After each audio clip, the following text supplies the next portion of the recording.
قدرمنو لیدونکو او خوږو زده کوونکو السلام علیکم ورحمت الله وبرکاتو. خدای دې وکړي چې روغ رمټ او د صحت په جامو پټ وئ. بیا هم زه ښوونځی سید حمید عصمت ستاسو په چوپړ کې ما او ستاسو سره د اووم ټولګي فزیک دیارلسم درس یو ځای پر مخ غواړم چې پر مخ یې بوځو. او زموږ د درس موضوع ده فشار. دغه موضوع ستاسو د کتاب په 9 او 40 پاڼه کې راغلې ده. ګرانو زده کوونکو، خدای دې وکړي چې له تېرو درسونو څخه مو پوره ګټه اخیستې وي او هغه کورنۍ دندې چې تاسو ته سپارل شوي وي هغه مو ترسره کړي وي او له هغو څخه تاسو پوره په موضوع باندې حاکمیت پیدا کړي او ګټه مو ترې اخیستې وي. د دې په هیله چې د څپرکي کې د پای تمرین او لنډیز مو په دقت او کره توګه هغه څنګه کړي وي، حل کړی وي او په یاد مو ساتلی وي. کامیابه او صحتمند واوسئ. راځو په دې موضوع باندې پیل کوم چې فشار څه ته ویلی شي. فشار په ورځني ژوند کې د فشار له کلمې څخه هم موږ او تاسو ډیره ګټه اخلو. فشار ګرانو زده کوونکو، موږ او تاسو که فکر وکړو ممکن په دې اړه باندې بیل مثالونه او ښې نمونې د فشار ولرو او ټولګیوالو ته یا خپلو همصنفیانو ته یې ارایه کړی شو. د بیلګې په توګه ویلی شم کله چې ځمکه نرمه وي یا ځمکه شیدیاره شوې وي په هغې کې تګ ولې ستونزمن دی؟ آیا په هغه ځمکه کې چې هغه قلبه شوې وي یا شیدیاره شوې وي تګ اسانه دی او که د پولې په سر باندې یو کس روان وي هغه اسانه دی؟ آیا هغه ریګزاله ځمکه چې هغه ریګ ولري په هغې کې د بایسکل چلول اسانه دي او که په هغه لاره باندې چې هغه پخه لاره وي او یا چمن وي په هغې کې د بایسکل چلول اسانه دي؟ او کله به تاسو د واورې په سر باندې هم ګرځېدلي وئ، کیدای شي چې دې پوښتنو ته تاسو له یو څه غور او دقت څخه وروسته د درس تر پایه پورې که زما سره مل واوسئ پوره په غور او دقت سره دو پوښتنو ته تاسو ځوابونه ووایئ. ګرانو زده کوونکو، که ووایو چې په هغو منطقو کې په هغو ساحو کې چې هغه ځمکې شګه ولري یا شیدیاره وي په هغې کې یو اوښ په آرامۍ سره حرکت کولی شي او که یو آس. دغه ستاسو د لنډ وخت لپاره دنده ده چې تاسو به معلوموئ چې د اوښ په هغې ځمکه کې چې نرمه وي او پسته وي او آس د دې د حرکت توپیر په څه کې دی، کوم یو په اسانۍ سره کولی شي چې په هغې ځمکو په نرمو ځمکو یا هغو ځمکو کې چې هغه شګه ولري په هغې کې حرکت کولی شي. حتما که تاسو د دغه موضوع په هکله څه ناڅه معلومات په تیرو ټولګیو کې هم حتما ترلاسه کړي دي، تاسو به د څه غور او فکر څخه وروسته حتما ماته ووایئ چې هغه ځمکې چې هغه نرمې او پستې وي د اوښ حرکت په هغه کې ځکه اسانه دی چې د اوښ خلقت الله پاک جل الله شانه داسې پیدا کړی دی چې د هغې پښې پلنې دي ډېرې، یعنې ډېره سطحه نیسي.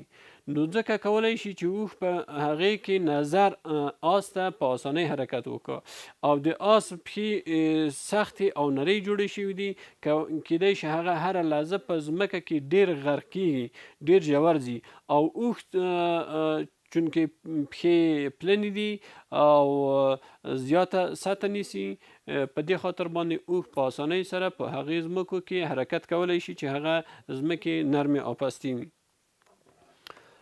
بل عنوان زموږ تاسو د درس د فشار څه شی دی. په ورځني ژوند کې بیا وایم چې د فشار له کلمې څخه ډېره ګټه اخیستل کېږي او کولی شو چې ښه مثالونه په دې اړه باندې وړاندې کړو. د بیلګې په توګه ستاسو په کتاب کې د توشکې نوم اخیستل شوی، هغه توشکې چې هغه نرمې او پستې وي، که د پختې څخه مالوچو څخه جوړې شوي او که د سپنج څخه جوړې شوي وي، په هغې باندې چې کله تاسو پرېوځئ دا احساس حتما کوئ چې یو څه نه څه په توشکه کې دننه ننوتي یاستئ. یعنې د توشکه څنګه شوې ده، توشکه پسته ده، په هغې کې تاسو یو څه ننوتي یاستئ. یا که واوره وګورو، همداسې فرضاً په واوره باندې موږ قدم ږدو، موږ پښې په واوره کې ننوځي، په دې معنا چې واوره پسته ده او زموږ څنګه قدمونه په واوره کې ننوځي. نو وایو چې داسې یو فزیکي عامل شته چې د هغه تر 2 شیانو پورې اړه لري، چې یو د هغې ته ویلی شي سطحه.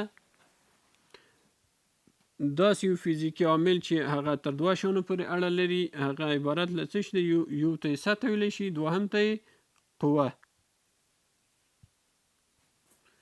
یعنې دا هغه عوامل دي چې فشار پورې اړه لري. دا دواړه عاملونه څنګه دي، د فشار تر موضوع پورې اړه لري. په دې معنا که چیرته فشار موږ د پی په حرف سره وښیو، فشار مساوي کیږي وارده شوې قوه د سطح پر واحد باندې. که چیرته فشار د پی په حرف سره وښیو، د پی په توري سره وښیو، دا مساوي کیږي وارده شوې قوه د سطح پر واحد باندې.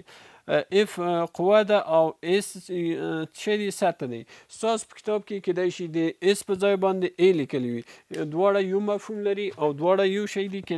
کولی شو چې د اس په ځای باندې په لوړ ټولګي کې په اس سره هم ښودلی دي او په ای باندې هم کیدای شي چې ویښیو. یعنی د دغه فرمول څخه چې د فشار فرمول دی، دا جوتي چې فشار مستقیما متناسب له څه سره دی، فشار مستقیما متناسب د قوې سره دی. په دې معنا چې هر څومره قوه ډیره وي، فشار هم ډیر دی. او فشار معکوسا متناسب له څه سره دی، له سطح سره دی. په دې معنا چې هر څومره سطح لویږي، فشار کمیږي. د تیرو مثالو څخه تاسو ته باید جوته شوي وي چې سطح چې زیاته وي، لکه ما چې مثال وړاندې کړ چې د آس او د اوښ حرکت په هغو ځمکو کې چې هغه نرمې او پستې ځمکې وي، څنګه دی، د اوښ پښې پلنې دي او کولی شي چې ډیره سطح ونیسي، پس هغه په اسانۍ سره کولی شي په هغو کې حرکت وکړي. نو فشار د سطح سره معکوسه یا سرچپه اړیکه لري او له قوې سره مستقیم اړیکه لري. یعنی چې څومره سطح لویي، فشار کمیږي، او چې څومره قوه زیاتی، فشار هم ورسره مستقیما زیاتی. له دې فرمول څخه په ګټه اخیستنې سره که چیرته مونږ قوه په نیوټن وښیو، په دې فرمول کې که چیرته قوه په نیوټن وښیو، د قوې واحدات مو تعریف کړي وو چې په یو سیستم کې د قوې واحد، په دې د ام کیس په سیستم کې د قوې واحد څه و، نیوټن و. که قوه په نیوټن وښودل شي، سطح په متر مربع وښودل شي، په متر مربع وښیو، د قوې د فشار واحد عبارت له نیوټن پر متر مربع څخه دی، چې دوی ته ویلی شي پاسکال.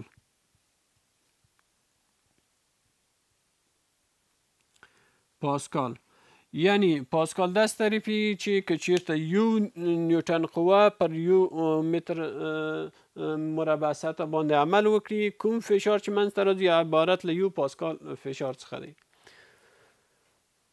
پس په دې درس کې باید دا زده کړو چې د فشار فرمول چی دی، چې وارده شوی قوه د وخت په واحد کې عبارت له فشار څخه دی. دا تعریف شو. او همدارنګه د قوه که په نیوټن وښودل شي او سطح په متر مربع باندې اندازه شي، د فشار واحد عبارت له پاسکال څخه دی، چې یو پاسکال عبارت له هغه مقدار فشار څخه دی چې یو نیوټن قوه په یو متر مربع سطح باندې واردوي.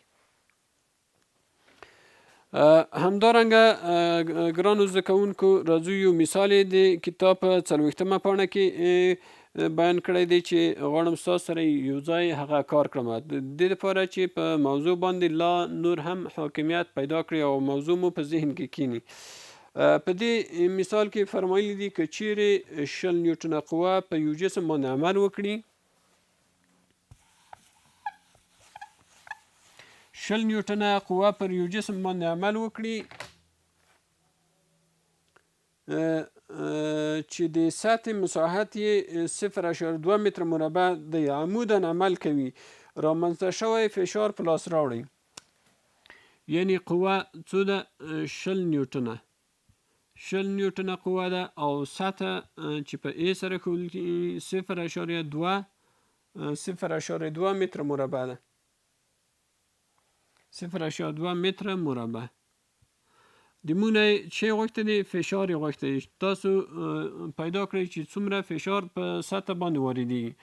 مونږ د فشار د فرمول څخه په ګټه اخیستنې سره کولی شو په ډېر اسانۍ سره ولیکو چې پی مساوي کېږي یا فشار مساوي کېږي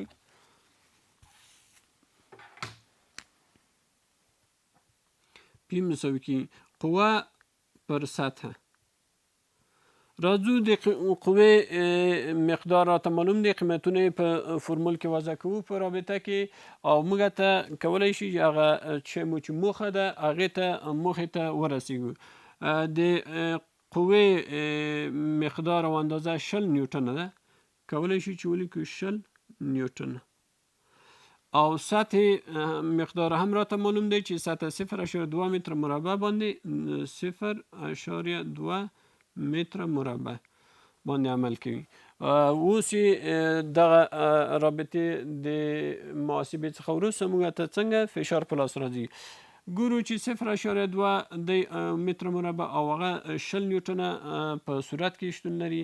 د دې لپاره چې د اشاري څخه ځان خلاص کو، صورت او مخرج ضرب په لسو کې کوو. په لسو کې چې ضرب کو پی به مساوي شي 20 چې په لسو کې ضرب کو 200 نیوټنه به شي. 200 نیوټنه تقسیم دا چې په لسو کې ضرب شي 2 متر مربع راځي. یعنی د اشاري څخه مو ځان خلاص کړل. د ریاضي قاعده ده که صورت او مخرج په عین عدد کې ضرب شي د کسر په حاصل کې کوم تغییر نه راځي، کوم بدلون نه راځي. اوس کولی شو چې په اسانۍ سره د فشار قیمت په لاس راوړو. 2 له 2 سره چې اختصار کو 2 په 2 باندې یو راځي او صفرونه یې څنګه کو مخته ږدو. نیوټن پر متر مربع عبارت له څه شي څخه دی؟ پاسکال څخه دی. پس موږ لیکلی شو چې 100 پاسکال. یعنی په هغه صورت کې چې قوه 20 نیوټنه وي او سطح 0.2 متر مربع وي څومره 100 پاسکال فشار پې واردېږي. یو فعالیت چې د کتاب پر 41مه پاڼه کې راغلی دی دا به ستاسو کورنۍ دنده وي. دا تاسو وینئ چې یو هلک دی په دیوال باندې په مختلفو زاویو باندې فشار وارد کړی دی. تاسو معلوم کړئ چې په کوم حالت کې به د ده فشار زیات وي. دغه به ستاسو کورنۍ دنده وي. په آخر کې راځو که د فشار اغیزې په نظر کې ونیسو. د فشار څه اغیزه لري؟ ومو فرمایل چې فشار له سطح سره معکوسه اړیکه لري او له قوې سره مستقیمه اړیکه لري. که موږ یو پنسل قلم واخلو په لاس باندې داسې کیږدو او فشار ورکړو ګورو په هغه حالت کې چې د دې پنسل هغه کمه سطح تیره سطح زموږ لاس خواته وي موږ فشار ورکړو زموږ په لاس کې به درد احساس شي. موږ د درد احساس کولی شو. یعنی ځکه چې سطح دلته ډیره کمه ده او مغه فشار یا قوه چې په ورده کړې ده زموږ لاس زیانمنولی شي، زموږ لاس په درد راځي. خو که موږ برعکس واخلو د پنسل دوهم لوری داسې مغه په مغه مقدار لکه چې په لومړي حالت کې مو فشار ورکړی و دې ته فشار ورکړو زموږ د لاس درد او تکلیف کیدای شي ډیر کم یا بیخي احساس نشو کړی. پس ګرانو زده کوونکو خدای دې وکړي چې له درس څخه مو ګټه اخیستنې وي او د درس په مفاهیمو باندې پوه شوي وئ.